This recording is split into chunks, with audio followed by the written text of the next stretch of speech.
Hello everyone. Today I am going to start your new chapter with microbes which are related to class 8. Dear student, आज हम लोग microbes chapter को पढ़ने जा रहे हैं जिसका मतलब हिंदी में सूक्ष्म जीव या सूक्ष्म जीवाणु होता है। डियर स्टूडेंट, जैसा कि हम सभी जानते हैं कि इस धरती पर भिन्न भिन्न प्रकार के भिन्न भिन्न स्पेसीज के प्राणी या लिविंग ऑर्गेनिज्म से सर्वाइवल है। उसमें कोई बड़ा है, कोई छोटा है, कोई अत्यंत सूक्ष्म है जो हमारी आंखों से स्पष्ट दिखाई नहीं देती है, लेकिन फिर भी वो सर्वाइवल है, वो कैपेबल है यहाँ जीने के लिए। तो कौन कौन से कंडीशंस उसको सर्वाइवल बनाते हैं, वे किस तरह के जीव होते हैं जो कि हमारे साथ हमारे वातावरण में मौजूद होते हैं, तो इन सभी तथ्यों को जानने के लिए हम लोग माइक्रोब्स चैप्टर शुरू कर रहे हैं और इसी के अंतर्गत हम इन सभी पॉइंट्स के बारे में जानकारी प्राप्त करेंगे। Dear students,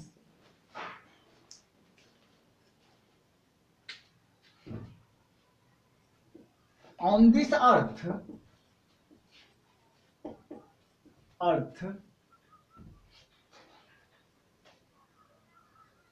the living organisms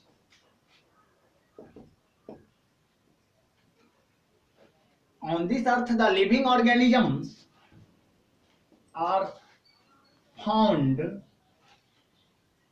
in different shapes and sizes.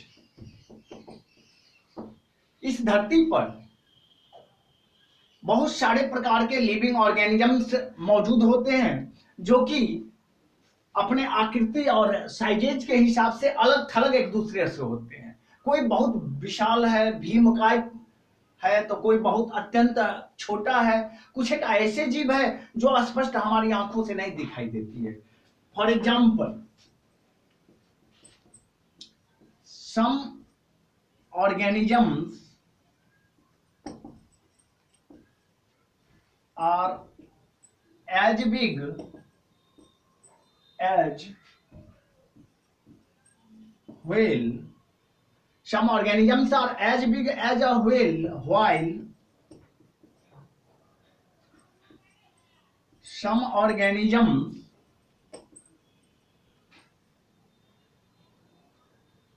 are as small as an ant or a mosquito. इस धरती पर ऑर्गेनिजम्स तो डिफरेंट काइंड्स के हैं जिनके शेप्स भी अलग हैं और साइजेज भी अलग है। For example, organisms are as big as a whale while some organisms are as small as an ant और अ मॉस्किटो। इसी धरती पर कुछ एक जीव व्हेल की तरह बड़े बड़े हैं, तो कुछ एक ऐसे भी हैं जैसे कि एंट और मॉस्किटो जो अत्यंत छोटे प्रकृति के जीव हैं जिनकी लंबाई, चौड़ाई, शेप, साइजेज अत्यंत सूक्ष्म तो नहीं माना जाएगा, अत्यंत छोटा होता है। लेकिन आज जैसा कि हमारा माइक्रोब्स चैप्टर है, हम इसके अंतर्गत उन प्रकार के जीवों को देखेंगे जो अति सूक्ष्म माना जाता है, जिसे देखने के लिए हमारी ये आंख फेल्योर हो जाती है। हम अपने इस नंगी आंखों से उसे देखने में कैपेबल नहीं होते हैं। हम आज इस तरह के ऑर्गेनिजम्स के बारे में जानेंगे जिसे हम माइक्रोब्स या माइक्रो ऑर्गेनिजम्स कहते हैं। डियर स्टूडेंट, तो सबसे पहले हम माइक्रोब्स या माइक्रो ऑर्गेनिजम्स के बारे में जानेंगे।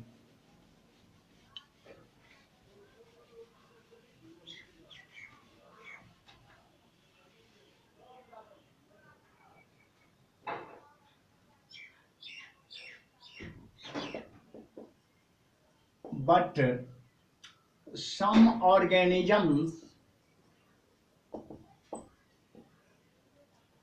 are so tiniest that cannot be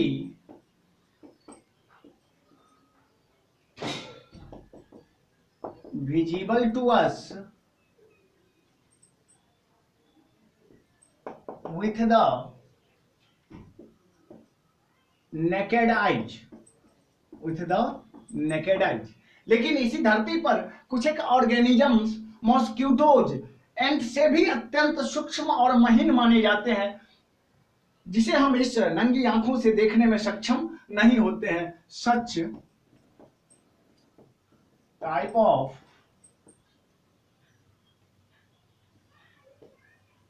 organisms are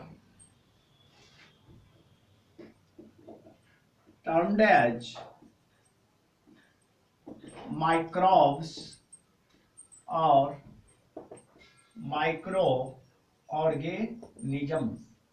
और इस तरह के जीव या तो सूक्ष्म जीव या सूक्ष्म जीवाणु या फिर माइक्रोब्स और माइक्रो ऑर्गेनिजम्स कहलाते हैं।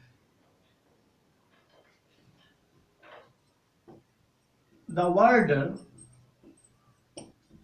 microbes is derived from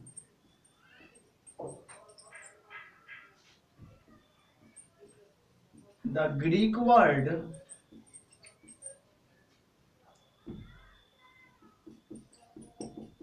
micros,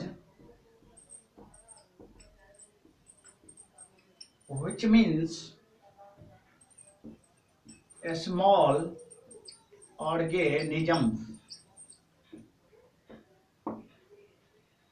अब रही बात ये माइक्रोब्स शब्द जिसका मतलब स्मॉल ऑर्गेनिजम्स होता है, कहां से इसका नाम माइक्रोब्स या माइक्रो ऑर्गेनिजम्स रखा गया।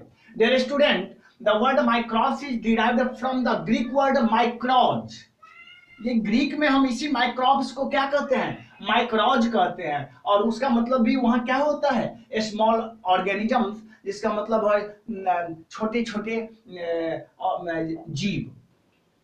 माइक्रोज का मतलब क्या हुआ, छोटे छोटे जीव। डियर स्टूडेंट, ये तो माइक्रोब्स से रिलेटेड कुछ फैक्ट्स थे। अब हम देखेंगे इसी से रिलेटेड जो रही बात, जब हम इसे नंगी आंखों से देखने में सक्षम नहीं होते हैं तो फिर किस तरह के डिवाइस या इंस्ट्रूमेंट मौजूद हैं जिसके द्वारा हम इस माइक्रोब्स या माइक्रोज को देखने में सक्षम होते हैं। फिर हम इस तरह के माइक्रोब्स या सूक्ष्म जीवों के बारे में अध्ययन किस तरह के साइंस के अंतर्गत करते हैं, और फिर वो कौन से लोग हैं जो इस माइक्रोब्स या माइक्रो ऑर्गेनिजम्स के बारे में जानकारी इकट्ठा करते हैं और सही रूप से हम लोगों के बीच में उसके कॉन्सेप्ट को प्रदान करते हैं। डियर स्टूडेंट, अब इससे रिलेटेड 2-3 पॉइंट्स को हम देखेंगे, जिसमें हमारा पहला पॉइंट्स होगा microscope.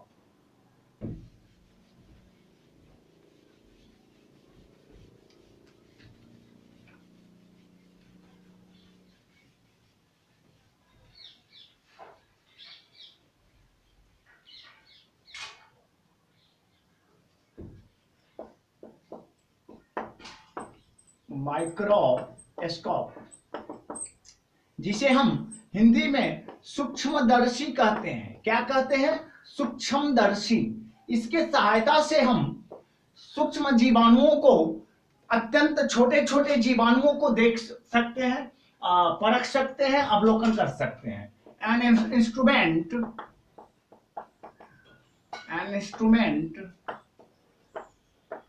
which is used to see the microbes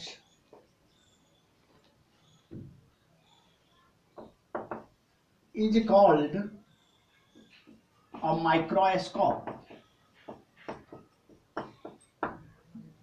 सूक्ष्मदर्शी क्या है, एक प्रकार का इंस्ट्रूमेंट है। इंस्ट्रूमेंट मीन्स यंत्र होता है। वो कैसा यंत्र है, which is used to see the microbes, जिसकी सहायता से हम माइक्रोब्स को क्या करते हैं, देखते हैं।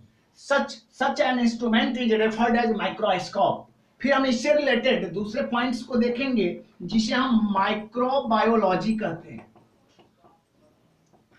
माइक्रोबायोलॉजी, जिस साइंस के तहत हम जीवाणुओं के बारे में अध्ययन करते हैं उसे हम क्या कहते हैं, माइक्रोबायोलॉजी कहते हैं। क्या कहते हैं, माइक्रोबायोलॉजी।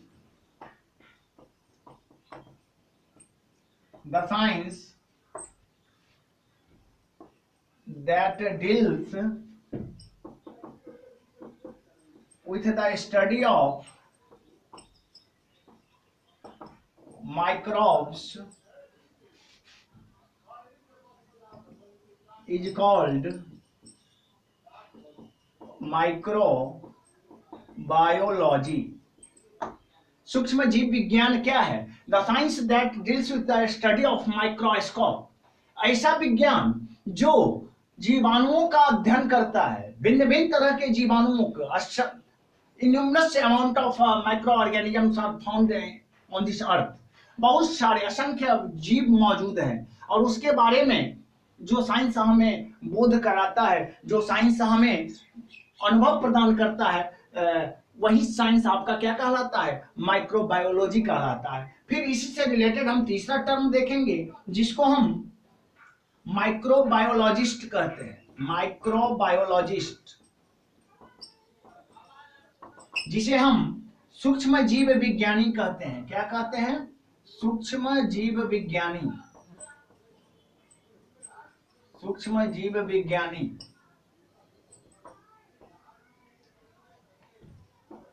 The scientists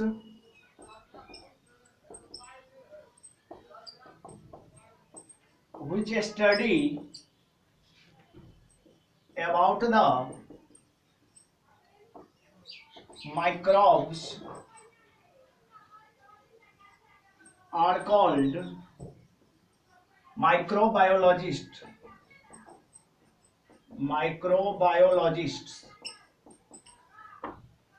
सूक्ष्म जीव विज्ञानी किसे कहते हैं? The scientists which study about the microbes are called the microbiologists. सूक्ष्म जीव विज्ञानी उसे कहते हैं जो माइक्रोब्स या माइक्रो ऑर्गेनिजम्स के बारे में जानकारी प्राप्त करता है।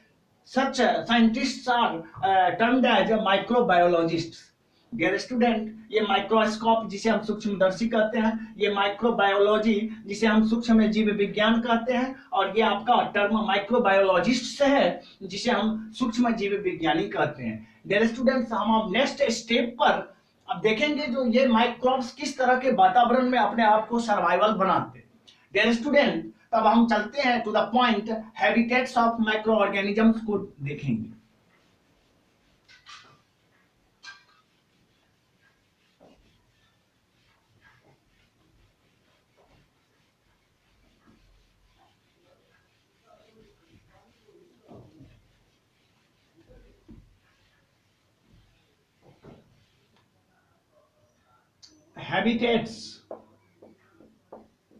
Habitats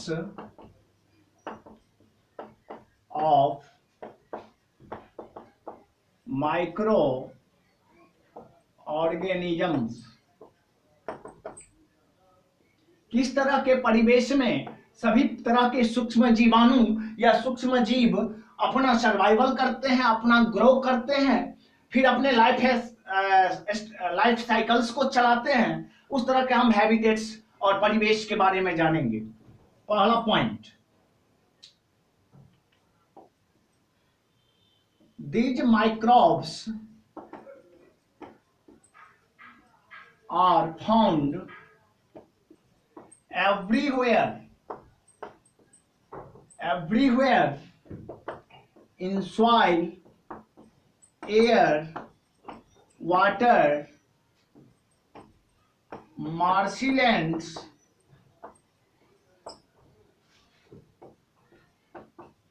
polar region, and inside the bodies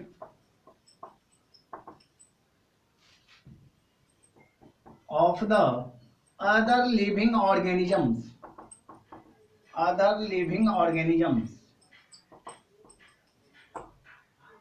These microbes are found everywhere in soil, air, water, marshy lands, polar region and inside the bodies of other living organisms. इतने प्राप्य स्थान है जहां पर कि हम माइक्रोब्स को आसानी से क्या कर सकते हैं, प्राप्त कर सकते हैं। जिसमें आपका पहला है सॉइल, लैंड के हर एक जर्रा में, हर एक पार्टिकल में हमारा वो माइक्रोब्स मौजूद होता है। फिर एयर मॉलिक्यूल्स, एयर के जो भी ड्रॉपलेट्स होते हैं उसमें भी ये माइक्रोब्स मौजूद होते हैं। फिर वाटर है, फिर मार्शी लैंड है जिसको हम दलदली जमीन कहते हैं, मार्शी लैंड। पोलर रीजन, ध्रुवीय प्रदेशों, हमारी पृथ्वी के दो ध्रुव है, एक साउथ पोल और एक नॉर्थ पोल, और ये दो तरह के रीजन्स बनाते हैं जिसे हम पोलर रीजन्स कहते हैं। उसमें से हमारा एक आर्कटिक रीजन है और दूसरा हमारा अंटार्कटिक रीजन है। यहाँ भी मीन्स फ्रोजन सेक्शन माना जाता है हमारी पृथ्वी का, जहां की temperature all each and always remains below 0 degree Celsius. उस वातावरण में भी ये जीने के लिए बाध्य है, इसे जीना पड़ता है। And inside the bodies of the other living organisms, फिर इन सभी जगहों के अलावे खुद मनुष्य के शरीर में ये अपना निवास स्थान बनाता है। बहुत सारे वर्म्स हैं जो हमारे पेट के अंदर मौजूद होते हैं। तो कहने का तात्पर्य यह है कि पूरे धरती पर जहां जहां हम इस माइक्रोब्स या माइक्रो ऑर्गेनिजम्स को खोजेंगे वो मिलेगा, लेकिन उसके shapes and sizes different different होंगे। डियर स्टूडेंट, इसके अलावे ये दो तरह के और क्लाइमेटिक कंडीशंस में अपने आप को जीने के लिए सर्वाइवल बना देता है। अब उसको देखेंगे। These organisms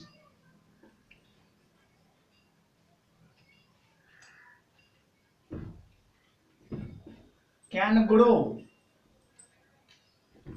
both of the climatic conditions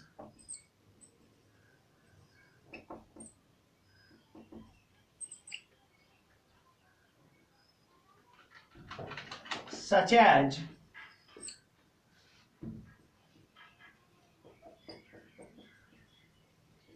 extreme temperature, जिसे हम अनफेवरेबल कंडीशन कहते हैं, अनफेवरेबल, और दूसरा हमारा है favourable condition.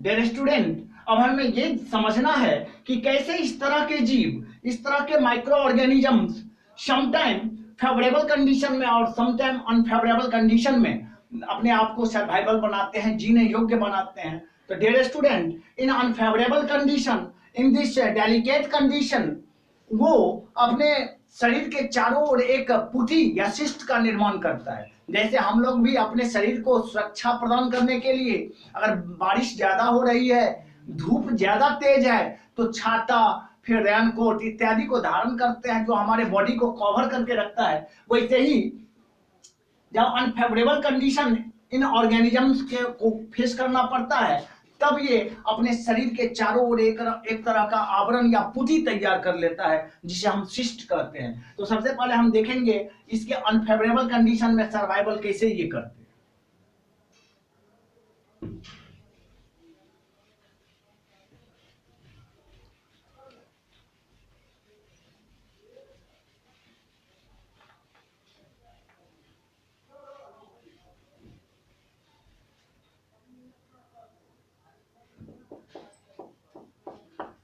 In unfavorable condition, these organisms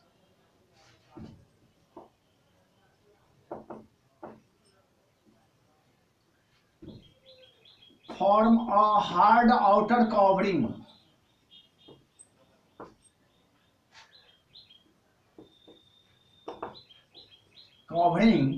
around their bodies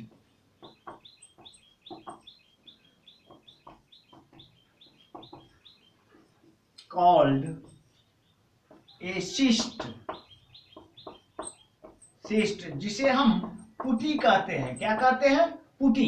एक प्रकार का यह कवरिंग्स होता है, जो ये ऑर्गेनिजम्स, माइक्रो ऑर्गेनिजम्स अनफेवरेबल या फिर उनका मनपसंद अगर वो वातावरण नहीं मिला, तो अपने चारों ओर, अपने शरीर के चारों ओर एक प्रकार के कवरिंग्स या सिस्ट का निर्माण कर लेता है, जिसको हम पुटी कहते हैं।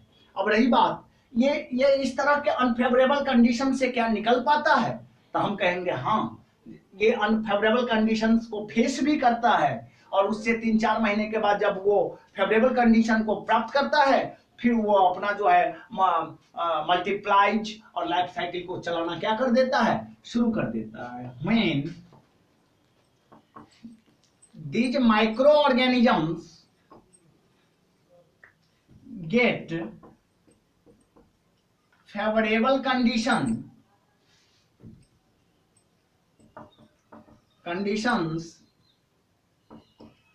they come out from the cyst and multiplies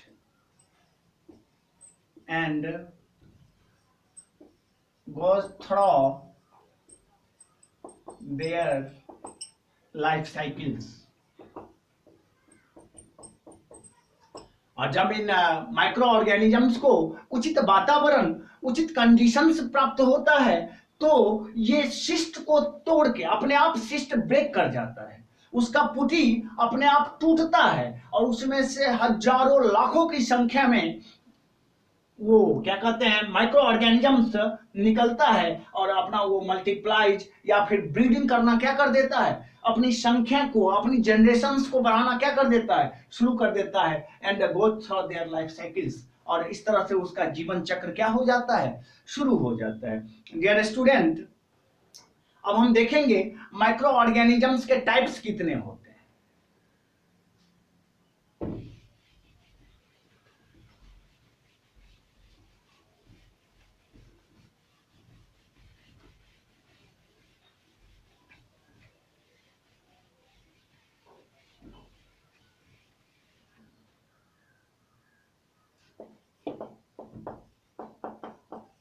Microorganisms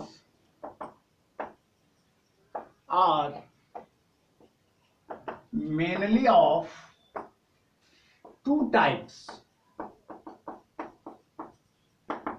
प्रायः सूक्ष्मजीव दो तरह के होते हैं। कितने तरह के होते हैं? दो तरह के। उसमें से पहला को हम कहते हैं यूनिसेलुलर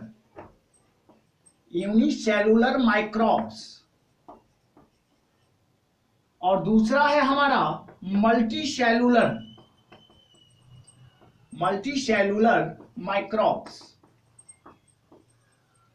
यूनिसेलुलर माइक्रोब्स किसको कहते हैं और मल्टीसेलुलर माइक्रोब्स किसको कहते हैं? डियर स्टूडेंट, अब हम सबसे पहले देखेंगे यूनिसेलुलर माइक्रोब्स या एक कोशिकीय सूक्ष्म जीवाणु क्या होते हैं, और फिर हम देखेंगे मल्टीसेलुलर माइक्रोब्स जिसमें हम देखेंगे बहुकोशिकीय सूक्ष्म जीवाणु किसे कहते हैं। तो सबसे पहला टर्म हम देखेंगे unicellular microbes.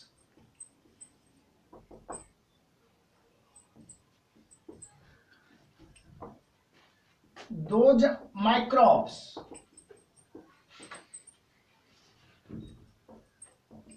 which are made up of only a single cell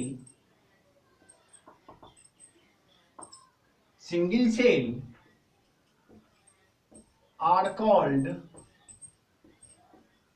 unicellular microbes. ऐसे सूक्ष्म जीव जिनका शरीर सिर्फ एक कोशिका से बना होता है, such organisms are called unicellular microbes। For example, bacteria, amoeba, etc। इसके अंतर्गत हम बैक्टीरिया, अमीबा इत्यादि जैसे माइक्रो ऑर्गेनिजम्स को रख सकते हैं। हमारा दूसरा टर्म जो है वो मल्टी सेलुलर माइक्रोब्स है। अब हम इस मल्टी सेलुलर माइक्रोब्स को देखेंगे।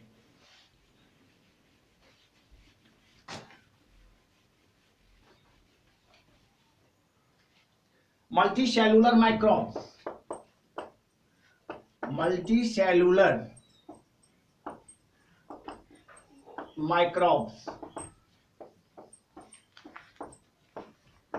those microbes which are made up of more than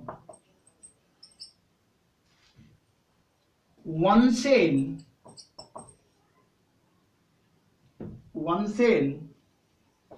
are termed as multicellular microbes। ऐसे सूक्ष्म जीवाणु जिनका शरीर एक से अधिक कोशिकाओं से मिलकर के बना हुआ रहता है उसे हम मल्टी सेलुलर ऑर्गेनिजम्स कहते हैं। For example fungi, hydra, ETC। ये कुछ एक माइक्रोब्स हैं जो मल्टी सेलुलर श्रेणी में आते हैं। डियर स्टूडेंट, हम फिर इसके नेक्स्ट टॉपिक को नेक्स्ट वीडियो में हम लोग डिटेल करेंगे। आज के लिए बस इतना ही। धन्यवाद।